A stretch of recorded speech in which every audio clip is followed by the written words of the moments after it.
Thank you very much, Dr. Khalid, with also touching talks and very encouraging us to give our attention to the Baitul Maqdis. I will not give to prolong my talks. Now the time to hear some sharing from our sister. He was previously an actor and actress in Indonesia, previous rock star, mashallah.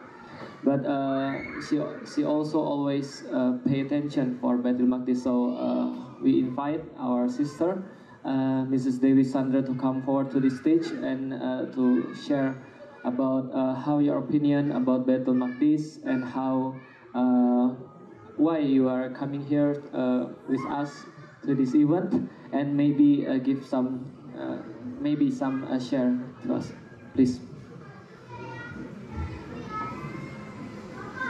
Hello, stage is yours. Assalamualaikum warahmatullahi wabarakatuh. Bismillahirrahmanirrahim. Alhamdulillahirabbil alamin. Segala puji dan syukur kami panjatkan kepada Allah Subhanahu wa taala yang telah menggerakkan kita hari ini, dan harusnya kita sangat-sangat bersyukur karena ada 3 ahli ilmu di atas panggung yang membagi semangat, yang membagi motivasi, dan yang paling penting berbagi ilmu. I totally agree. The only way we can change is when we have the knowledge to change. Assalatu wassalamu ala Rasulillah sallallahu alaihi wasallam, amma ba'du. The love that we have for our Prophet Muhammad sallallahu alaihi wasallam is the same love that I think Dr. Khalid is trying to put inside our hearts, to relive, to have the courage to say, yes, we love Masjidil Aqsa, yes, we love Palestine, and yes, we are going to do something. Boleh ya kita agak-agak santai dikit ya, karena saya merasa grogi loh. Di sini ada Ustadz Felix, Ustadz Salim, terus Dr. Khalid. Saya tadi Ustadz bilang apa? Remahan apa Ustadz? Di kaleng kongguan. Kongguan. Ada nggak sih debu remahan? Kalau saya serpih-serpih karatnya. Iya, masya Allah. But please do in English, please. In English, ya? Yeah. Okay. So I'm still gonna do this in English. Meskipun saya senang banget loh, kita sempat diskusi saya dengan Ustadz Felix. Ustadz, kasih bocoran dong, saya harus ngapain? Sorry ya Dr. Khalid, just a little bit. Saya harus ngapain nih? Saya takut pingsan, nanti pingsan saya di atas panggung, nggak lucu banget, gubrak gitu ya. No. Nggak pretty gitu loh, nggak cantik. Nanti Dr. Khalid bilang, oh orang Indonesia lemah semuanya. Baru dikasih dikit langsung pingsan di atas. Gimana Ustadz, tolong bantu saya. Lalu Ustadz bilang, Mbak, jangan takut. Saya tuh lebih takut. Yang harusnya pingsan tuh saya. Bahasa Inggris saya tuh bener-bener gimana gitu. Ustadz pasti bisa. Kalaupun nggak bisa, itu bagus buat kita semua. Hah? Kenapa bagus buat kita semua, Mbak? Iya, karena itu membuktikan bahwa Ustadz itu masih manusia. Iya dong. Setidaknya sekarang kita bisa melihat Ustadz Felix ngomongnya sedikit lebih pelan. Itu kemasukan Mbak saya, Mbak. Masya Allah. Baik, kenapa saya ada di sini pada pagi menjelang siang hari ini adalah karena saya adalah salah satu orang yang fakir ilmu. Itu harus saya akuin, saya fakir ilmu. Tapi di satu sisi lain, oh sorry, in English, right? Okay, sorry. The reason why I'm here today is because I know myself. I know myself that I have the lack of knowledge. I know myself that I don't know the history of Masjidil Aqsa. My knowledge is so limited, but at the same time, I understand that this place is extremely important. Why is it important? Because I feel like there must be something going on, because if not, nobody would want to fight over it. Nobody would want to claim that that land belongs to me. Right? If your house was not important to you, somebody comes and goes, can I have your house? Oh, please, please, please, take it, take it, take it, take it. You want my car also? Please, my car, I give you my car. No way. It's so important. So everybody wants to proclaim that this is my land. Now, between the three, which one owns the land, really? Who really owns the land? And today, sitting there in the corner, writing down on my notes, I understand that this land began in the beginning of time. From Nabi Adam, our Prophet Adam, alayhi salam, until today, this land belongs to the Muslims. This land belongs to you, it belongs to me. We're not Palestinians, no. We are Indonesians, but we are Muslims. That is something that we need to underline, bold and italic. If we claim to be Muslims, then there must be something going on in this heart wanting to do something. Because we cannot say that we are Muslims and watch what is happening right now and do nothing. Impossible.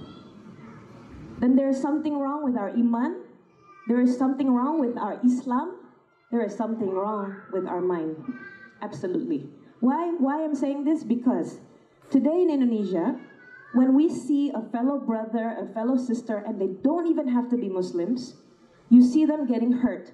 You see them in an accident, let's say. You see them in tragedy. What would you do? As a human being, you would feel, you would definitely have empathy and you want to help. And why we're not doing that with our brothers and sisters, who we claim to be our brothers and sisters? Everywhere we go, we always say, Ukhti, Akhti, Akhi. Sorry. Ukhti, Akhi. As a brother and sister, would you not help? Would you not do something? And I think that is why I'm here, because today, the least I can do is learn. The least I can do is try to understand why this land is so important to us. Before this day, I'm sorry, doctor, I've never heard any of these stories that you have just said. And they're all so beautiful that I'm in the corner crying and writing down and going, oh my God, why have I not known this before? Alhamdulillah, I've decided to hijrah 2012. It means I've been in this journey for 7 years, and for 7 years, my knowledge is still limited. For me, that's not a joke. For me, this is a huge problem, and I'm 1000% sure this is not only my problem. This is the problem of the young generation today. Why? Because there is a problem with us wanting to learn, for us wanting to get the ilmu. And this is actually a history also on its own, where during the Nazi period in Germany, Joseph Goebbels is one of the strategists during the time of Hitler. And there's a propaganda, one of the biggest propaganda in the world. It's called the Big Lie. Have you heard of the Big Lie? No? So this is a very interesting propaganda. Why? Because when I think of Germany, and when I think of Hitler, and when I think of what they've done, they've killed millions of people. They've done so many cruel things. Yet what is the big lie about? What do you think they did? You think they killed more people, put people in camps? No. The big lie was a propaganda where they burnt all the books. They burnt all the books. Why? Because they understand the art of life. They understand what connects people. They burned the books, which means when human beings have lost their ilmu, when they've lost knowledge, I don't connect anymore. I'm on my own. This is what I think, I'm happy, fine. But in the book, when you are on the same page, you will connect. You finish reading a book, let's say. Kita baca buku apa ya Ustadz ya? Al-Quran bisa. Masya Allah. Baik Ustadz. Luar biasa. Ketika kita baca Al-Quran, you read the Al-Quran. When we talk about the story of Surat Al-Kahfi, you understand this is a story about young people who went into a cave, who went through their process, who went through their learning stage, and then you connect. You understand this is a story about Musa and Prophet Khidir. Yeah. You understand that this was a journey of him learning. You understand that the key of life is knowledge. And I think besides having empathy in our hearts, we need to have knowledge in our minds. And I'm so grateful for this opportunity. And I'd also like to share another interesting philosophy, which is connected to today. Which is, there is a, I went to Spain, Ustad, and I learned about Andalusia, the history of Islam in Andalusia. I've not been to Masjid Al-Aqsa. This is my what do you call it? It's called my bucket list. Lama mikirnya ya, bucket list. Tahu kan kalau misalnya saya pengen ini, contreng ada. Bucket list of going to Masjid Al-Aqsa is on my top list. But I'm so grateful you shared that doa, because then I would have gone and then maybe I would be the woman screaming and then you tell the story about me and it's like, oh, you know Dewi Salia, she's the girl from Indonesia who went to... No. Have been beaten. She got beaten. No. So when I learned about the history in Andalusia, my heart broke. Because then and there I saw the history of all these amazing mosques. And I entered one of the mosques and I saw that it had been converted to a church. And I sat there. I was the only woman entering, and then I was the only one wearing a hijab. And at that moment they were having mereka lagi apa Ustaz? Kalau Kristen lagi... Oh, inkuisisi. Bukan. Yang mana? Ngomong Ustaz nggak boleh gitu. Misa. Ya, betul. Mereka sedang misa, Ustaz. Mass. Mass, ya. They were having their mass. And then I entered and then everybody was like... Itu rasanya, kok lo liatin gue sih?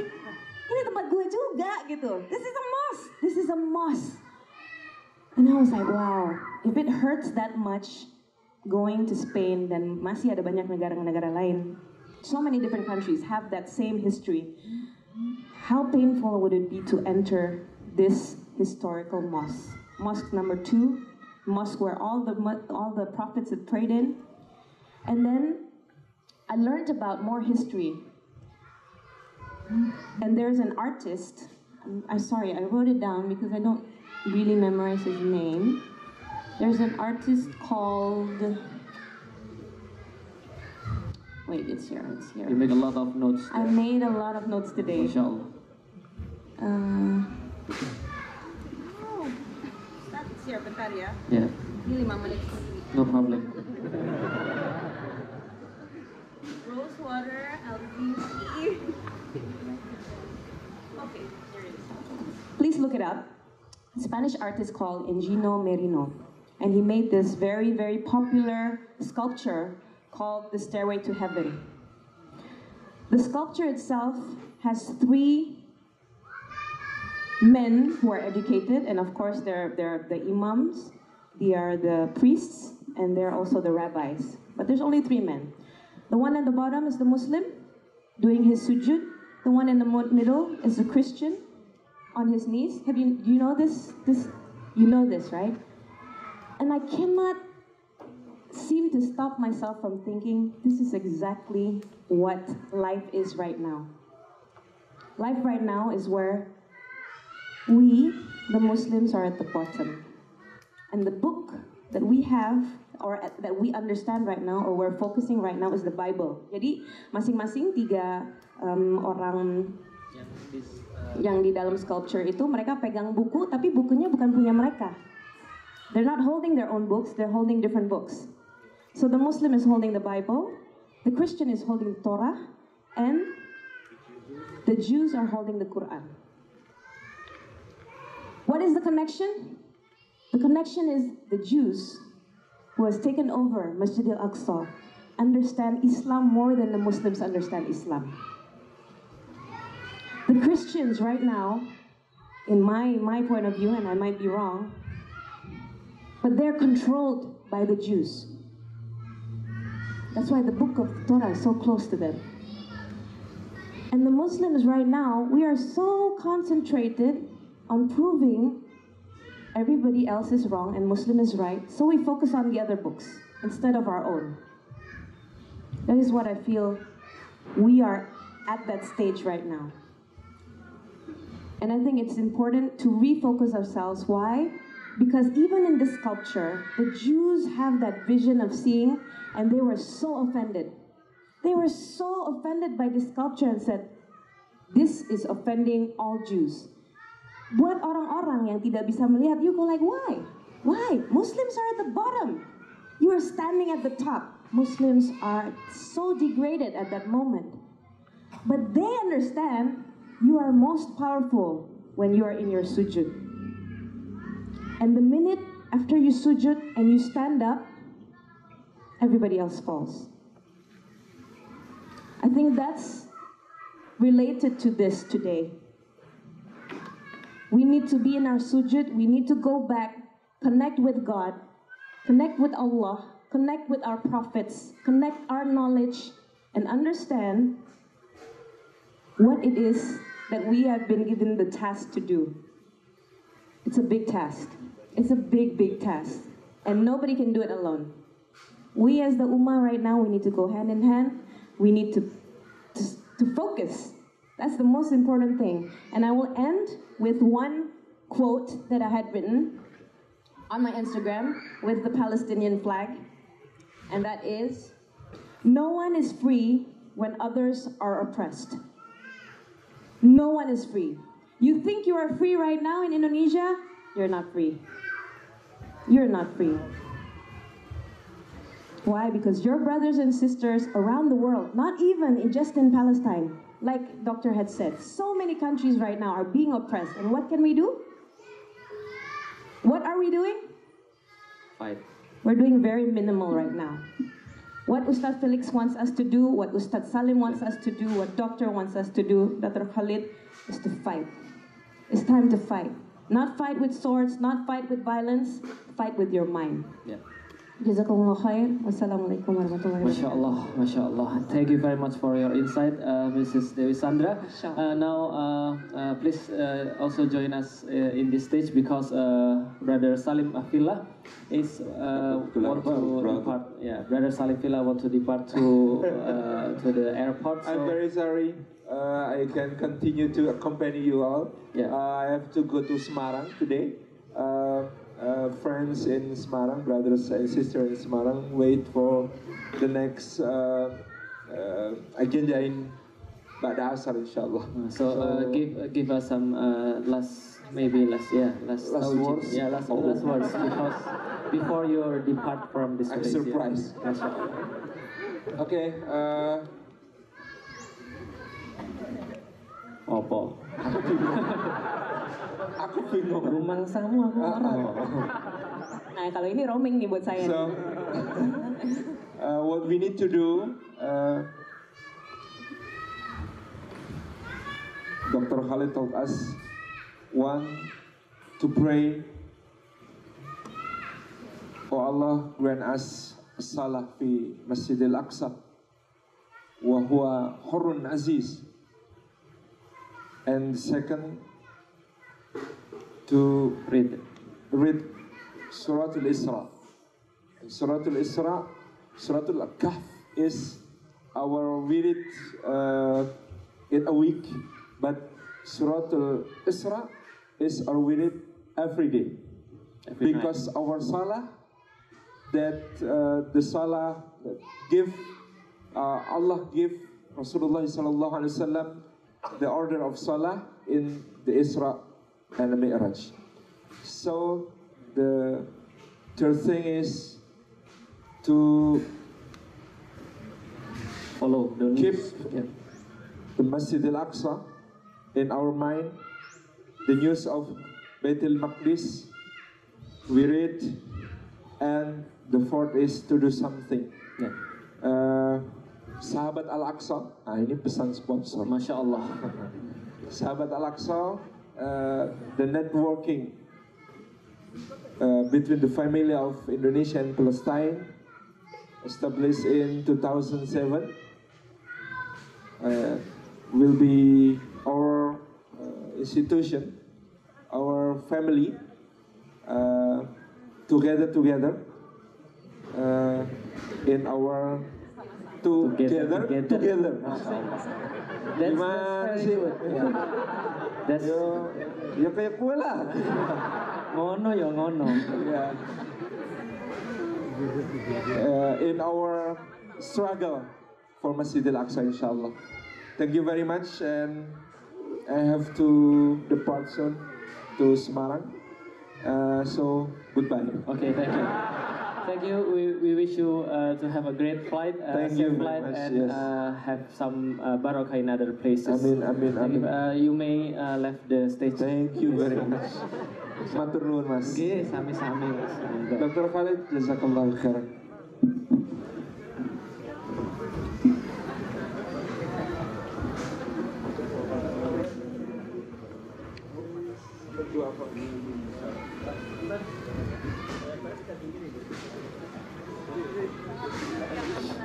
Oke, sorry panitia, kita punya waktu berapa lama lagi nih?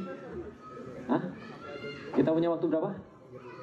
10. Okay, we have 10 minutes left for our discussion here, but I think the time that we spend here is worth very much. Every minute, every seconds, may Allah give us rewards for our time. Saya ingin menjelaskan sedikit ya. So from Nyerah juga kayaknya Ustaz. Oke, baik. from Dr. Khalid research, he acknowledged us that Rasulullah spent a phase after a phase to liberate Baitul Maqdis. The first one is the knowledge phase that spans about 14 years, and the next phase is the negotiation part that takes about 2 years, and then the jihad phase. The war phase that takes almost 4 or 6 years. So the longest phase is the knowledge part. So please be patient when we gather the knowledge, because it's the foundation of all that we are doing for Baitul Maqdis, inshallah. So we open the silakan Mbak Dewi yang dipimpin. Okay, so right now we're going to open the Q&A session, question and answers. Whoever has any questions, please raise your hand and we will send you the mic. Ya, Bisa itu dalam bahasa Inggris atau bahasa Indonesia. itu but- baru muridnya yang ngomong ya, belum gurunya ya, masya Allah. Silakan Mbak, silakan. Oh ini Mbak. Bantu panitia aja. Baik, yang depan dulu ya, Masnya. Silakan. Memperkenalkan diri, please introduce yourself and then state your question. Please make it short and langsung ya. Assalamualaikum warahmatullahi wabarakatuh. Waalaikumsalam. My name is Ibrahim. I'm from Bogor. Assalamualaikum dokter. I want to ask Dr. Khalid. For most people, we get the news about Baitul Maqdis recently from social media, right? Because I personally don't believe TV anymore. I personally don't believe TV, so we got the news from social media, especially Instagram. Well, my question is, sometimes we see on the news that people of Palestine, Palestine Muslims, they gather in Masjid Al-Aqsa. It's like eat prayer. Yeah, they gather all over the Masjid Al-Aqsa. The other times, I saw that Palestinian boys against an Israeli forces. Yeah, it's like they can't even enter the complex of the Masjid Al-Aqsa. So, which one is true? because it's it's contradictory. There's these two pictures, and what besides Sahabat Al-Aqsa, what trusted sources to get information about Baitul Maqdis. Thank you. Assalamualaikum warahmatullahi wabarakatuh. If you don't comprehend, please. Please. Bismillahirrahmanirrahim. First of all, thank you for the question. In Al-Masjid Al-Aqsa, the situation is both. Last year, in the month of July, like this time last year, Al-Aqsa was closed for 2 weeks. No one could perform any salah for 2 full weeks. And the people gathered at the gates of Al-Masjid Al-Aqsa until they forced the Israeli soldiers to take down the metal detectors and forced them to make them enter Al-Masjid Al-Aqsa on their own terms. Sometimes it is possible to enter Al-Aqsa if the numbers of the Muslims are large. Like at Eid, at Jum'ah, Israel cannot stop hundreds of thousands or tens of thousands entering. But when it's for normal salah, Israel, what it does, it blocks completely and doesn't allow. In the month of Ramadan, and in some days, it says only people over the age of 50 can enter. Sometime over the age of 40. It decides. It is a shame on the Muslim Ummah that the one that controls who can enter and who cannot enter is a Zionist soldier that tells you what to do and what not to do. I completely agree with you that, unfortunately, mainstream media does not give you the news of Al-Aqsa on a daily basis, or even on a monthly basis. Only when something very big happens, then it will report it. Which leaves Muslims with only social media, and your brothers and sisters inside Al-Masjid Al-Aqsa reporting what is happening on a daily basis. Sahabat Al-Aqsa has a website which gives daily information about what is happening. On social media it does this, in Indonesian. You have many websites in English and in Arabic. And my advice to every one of you is to connect with your brothers and sisters directly in Baitul Maqdis. You have excellent photographers who are taking photos of Al-Masjid Al-Aqsa every day, of what is happening in Al-Aqsa on a daily basis. Get your information directly from them. You have Iyad Al-Tawil, you have Al-Yatima, you have Abdul Afu, you have many people on the ground every day sending you the information from Al-Masjid Al-Aqsa, and they want you to take it directly from them. And they are on Instagram, on Twitter, on whatever social media you use. You will find them on these websites, and you can take your information directly from them on a daily basis. What is happening today in Al-Aqsa, we have to follow, but it takes extra effort because the mainstream media will not give you the picture. Yeah, okay. Maybe next question. Okay. The beautiful lady with the blue hijab. MashaAllah. MashaAllah.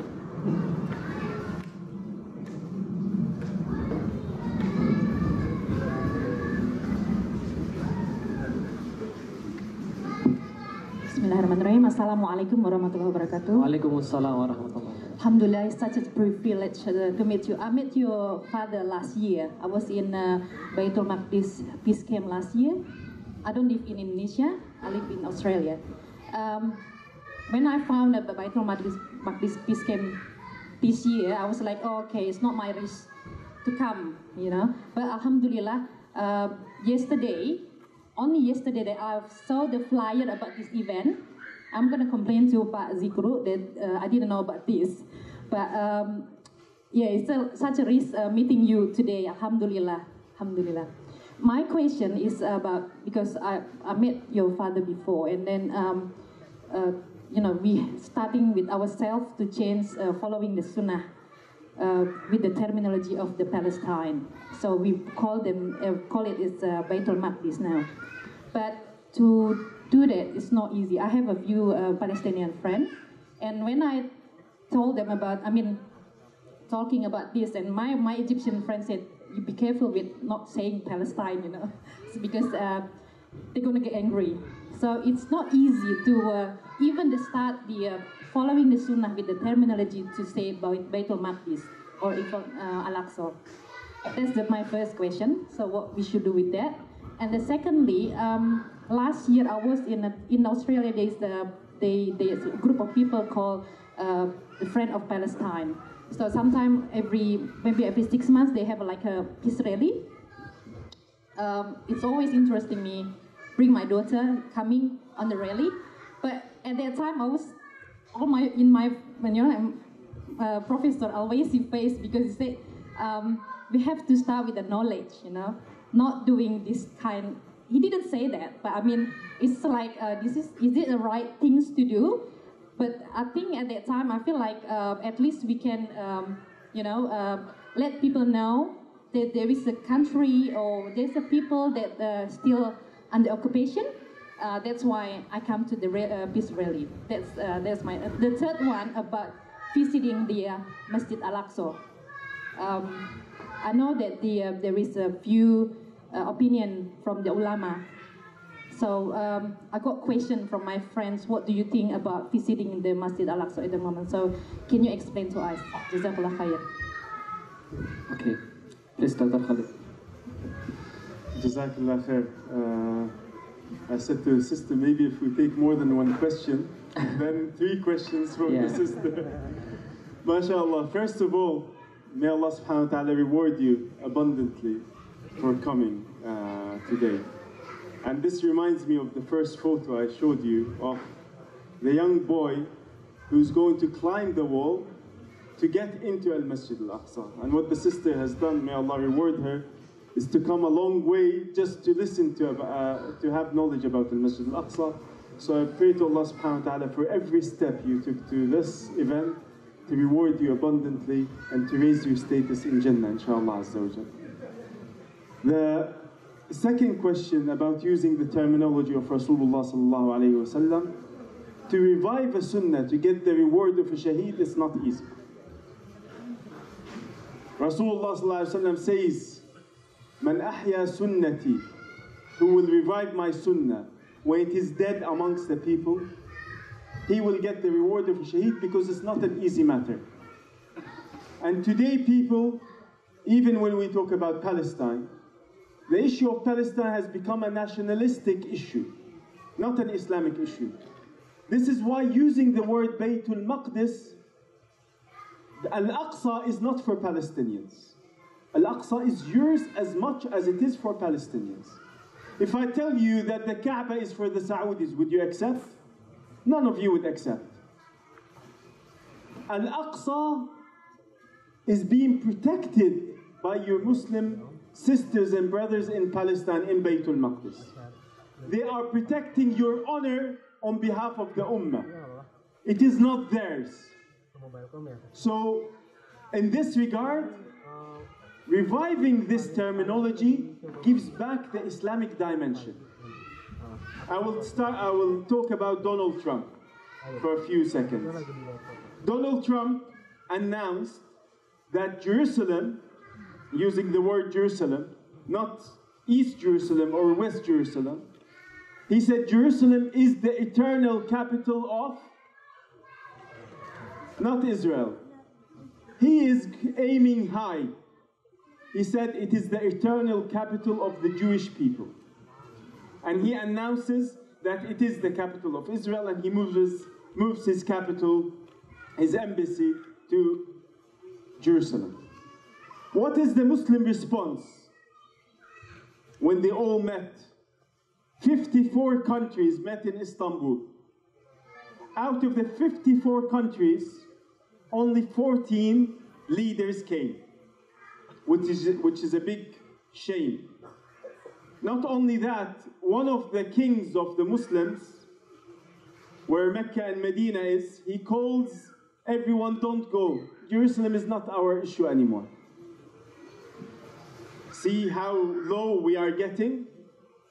when these leaders meet, they make a decision that East Jerusalem, not Baitul Maqdis, not all of it, as Trump announced, they said East Jerusalem, which is only 14% of what is today Greater Jerusalem, or even less. East Jerusalem is the future capital of Palestine. You see how high Trump was aiming and how low the Muslim leaders are going. For me, Baitul Maqdis is not the capital of Palestine. Baitul Maqdis is the capital of the Muslims everywhere in the world. Takbir! For this reason, we need to fix our terminology. When we talk about Palestine and Jerusalem, we're talking about nation state, about a nation state that no one accepts, it doesn't really exist yet, and we're talking in abstract terms. When I talk about Baitul Maqdis, I'm reviving the Sunnah of Rasulullah. It's something really there, not something that will happen in the future. For this reason, it is a difficult task. And because Baitul Maqdis is yours and mine, we have to really push returning to the Sunnah and the Quranic terminology for this land. The third question, many of the ulama today, actually the majority of them, say to visit Al-Aqsa under occupation is a problem. And it is really a problem. I told you about my own experience. They only made the exception, they said for the people of Palestine, they should go. Whatever the case, because they have to continue fighting. But they said for the rest of the Muslim Ummah, there is a problem. Because by going to Al-Masjid Al-Aqsa, you are recognizing the state of Israel. Because you have to get their visa, you have to get their passport stamp. You are acknowledging. You are supporting them financially because you have to pay for the visa, for the taxi, everything is under their control. So the Palestinians are in prison and they should try to break this prison. But other Muslims should do what Rasulullah recommended the Sahaba do. When the Sahaba came to Rasulullah, Al-Arqam, I told you his story. He said, Ya Rasulullah, I'm going to Baitul Maqdis. Rasulullah said, not now. When one of the Sahaba came to Rasulullah on the Fath of Mecca, look how the Sahaba connect Baitul Maqdis, they connected with Izzah. He said, Ya Rasulullah, inni nadartu in fataha Allahu alayka Mecca. I have vowed if Allah makes you conquer Mecca, I will go to Baitul Maqdis. He said, not now. Rasulullah prepares the armies for the liberation of Baitul Maqdis. He creates the knowledge. Then he goes to the second stage of political negotiation. He sends the letter. Then he goes to the third stage, liberation. The third stage, liberation, he needs everyone. In the Battle of Tabuk, Rasulullah sallallahu alayhi wasallam reaches the borders of Sham. His aim was to go into Baitul Maqdis. On the deathbed of Rasulullah sallallahu alayhi wasallam, he has three advice for the ummah. He has three wasiyah for the ummah. One of them is Baitul Maqdis and send the army of Usama in the land of Baitul Maqdis. We have to prepare ourselves not to visit it under occupation. Let us prepare that, wallahi, I will do my best to visit Al-Aqsa when we liberate it. We will be praying Salatul Fath, the prayer of liberation in Al-Aqsa. This will be the day I want to visit Al-Masjid Al-Aqsa. MashaAllah, there was a brief explanation from Dr. Khalid. I hope everyone here is enlightened by his answer. Every people here gathering, this is just 3 hours of our first meeting. As I told you before that the first period, the first phase take about 14 years in the time of Rasulullah sallallahu alaihi wasallam. So here and now is just a first phase, and we will be continue to give you classes to understand more about Baitul Maqdis, inshallah, to prepare ourselves, if not our children, to be the liberator of the Baitul Maqdis, inshallah. But unfortunately, our time is very limited, and we have to prepare to Salah.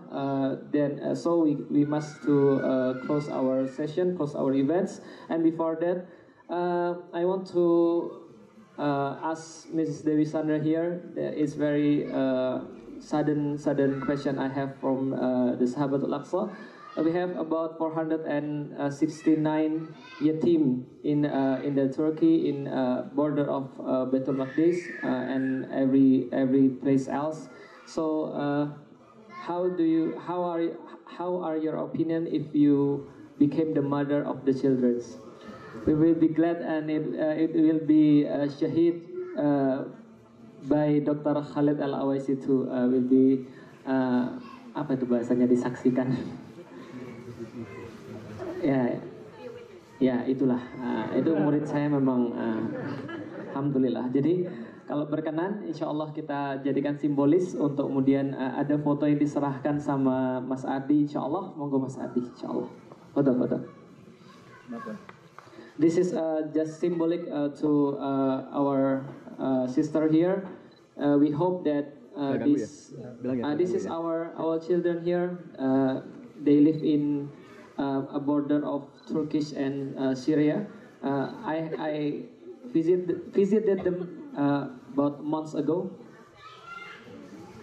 With Dimas and Dini, and Ari Untung and Vanita. So maybe this symbolic event will be gather all the attention to them, and maybe this is how we present something to Baitul Maqdis, inshallah. If I may, Ustad, may we all be the witness that only I, but everybody here, all the women, you are also going to join with me to be mothers of these children. Yeah, and all the men, we will be brothers and also fathers of the children. Okay, thank you. Inshallah. Okay, silahkan diserahkan kepada Mbak Dewi. Kita sambut dengan takbir. Takbir. Takbir. Okay, thank you very much.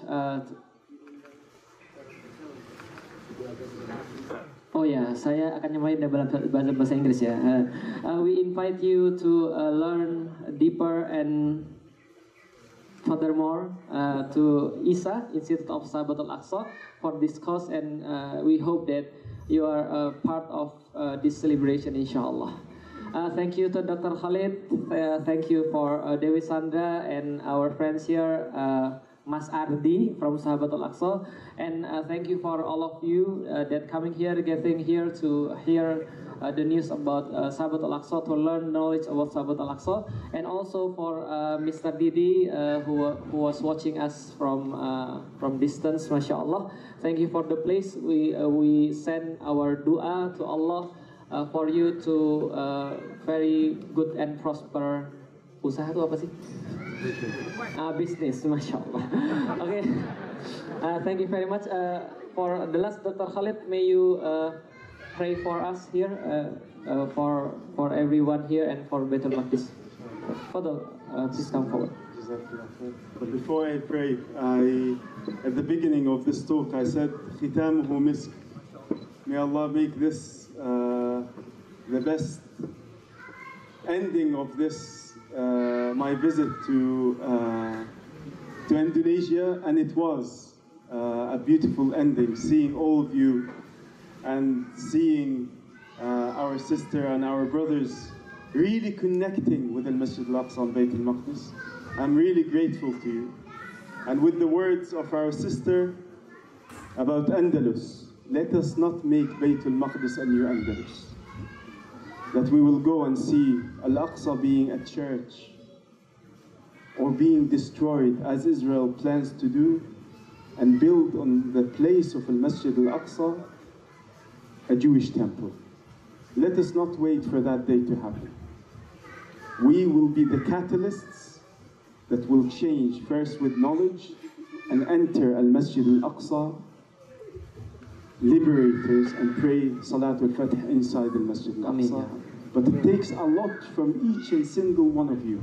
This is the thing that at the time of Salah ad-Din, it is group effort, team effort. Every single one has to do his 100% on this way, and then we will reach Al-Masjid Al-Aqsa.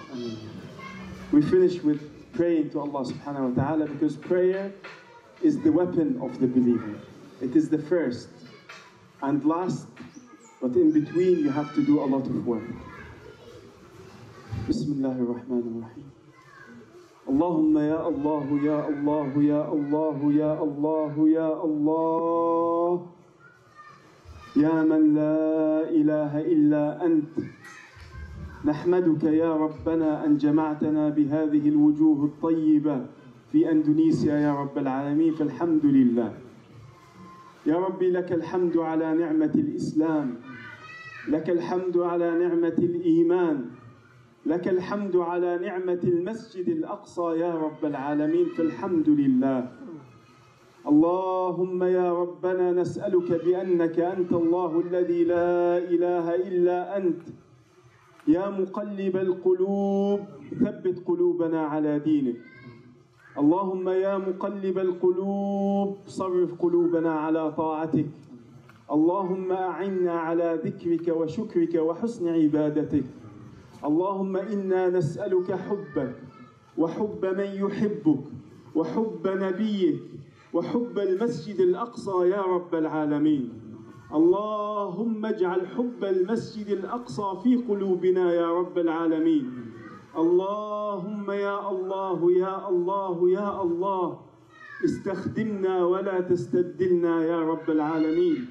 اللهم يا الله يا الله يا الله اجعلنا ممن يعمل لبيت المقدس يا رب العالمين. اللهم اجعلنا ممن يعمل على تحرير المسجد الأقصى يا رب العالمين. اللهم إنا نسألك أن تكحل أعيننا بالصلاة في المسجد الأقصى وهو حر العزيز. اللهم ارزقنا صلاة في المسجد الأقصى وهو حر عزيز. اللهم ارزق كل من حضر وكل من شاهد وكل من شهد صلاة في المسجد الأقصى وهو حر عزيز يا رب العالمين. اللهم إنا نسألك يا رب العالمين صلاة الفتح في المسجد الأقصى يا الله. اللهم إنا نسألك صلاة الفتح في المسجد الأقصى يا رب العالمين. اللهم تقبل منا، اللهم تقبل منا، اللهم تقبل منا كما تقبلت من أم مريم يا رب العالمين. اللهم يا رب العالمين ويا أكرم الأكرمين ويا أجود الأجودين، نسألك بأنك أنت الله رب العالمين أن ترزقنا صلاة الفتح في المسجد الأقصى يا رب العالمين. اللهم إنا نشكو إليك ضعف قوتنا وقلة حيلتنا وهواننا على الناس يا أرحم الراحمين ويا رب المستضعفين، إلى من تكلنا؟ اللهم فرج عن أمة محمد صلى الله عليه وسلم في مصر والشام. اللهم فرج عن إخواننا في سوريا. اللهم فرج عن إخواننا في اليمن. اللهم فرج عن إخواننا يا رب العالمين في السودان. اللهم فرج عن إخواننا المسلمين الروهينجا. اللهم فرج عنهم يا ربنا في الأويغور. اللهم فرج عنهم في كل بلاد المسلمين. اللهم أعز الإسلام والمسلمين. اللهم أعز الإسلام والمسلمين. اللهم أعز الإسلام والمسلمين وأعل بفضلك راية الحق والدين. اللهم عليك بأعداء الدين. اللهم إنا نسألك نصرا عزيزا مؤزرا. اللهم إنا نسألك فتحا قريبا. اللهم يا ربنا نسألك عيشة رضية وميتة يا رب العالمين، ميتة الشهداء يا أكرم الأكرمين. اللهم آمين آمين. اللهم وصل وسلم وبارك على محمد، واسقنا جميعا من يده الطاهرة شربة لا نظمأ بعدها أبدا. اللهم آمين. سبحان ربك رب العزة عما يصفون وسلام على المرسلين وسلامة على الحاضرين والحمد لله رب العالمين. Thank you very much, Dr. Khalid. So that's all for today. So for next thing, please follow Sahabatul Aqsa for the next news. And I want to inform that Dr. Khalid and his father have done research about 30 years about this theme about Baitul Maqdis, and we want to share all of it to you, inshallah. But we need time and patience. May Allah give us time, Allah give us patience, and Allah give us barakah, so we can continue to educate ourselves about the connection, reconnect ourselves with the Baitul Maqdis. May Allah grant us every goodness, and Allah give us every piece of calmness. May Allah barakah as always. And that's all for today. Assalamualaikum warahmatullahi wabarakatuh.